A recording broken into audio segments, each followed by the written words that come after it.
Taxdınız. Bir daha yaxınlaşdır. Minusu plusa taxırıq. Minusda minusa. Gördüğünüz kimi elektron primuskan işə düşdü. Bax, yaşıl yandı. Gedib indi avtomobili işə salacağım.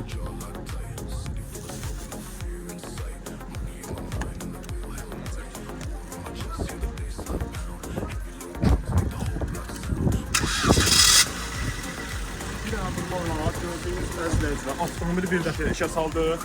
Siz də bu cür elektron primçikadan sahib olmaq istəyirsinizsə, yaxınlaşsınız avtomobil mağazasına. Bu gözəl primçikadan alıb atırsınız, gedirsiniz istirahətə. Bilirsiniz ki, yay dövrüdür, bir dəqiqə istirahətə siz hamınız yolda qalmağa son. Həm primçikasından istifadə edirsən, həm nasosundan istifadə edirsən, həm də fənərindən. Dördü birində. Qiyməti də münasibdir. Yığırsınız səhət işləmə, qiymətini də deyirəm. Məni izlədiyiniz üçün çox sağ olun. Ünvanımız Babək Prospekti Maşın Bazarı. İzlədiyiniz üçün çox sağ olun.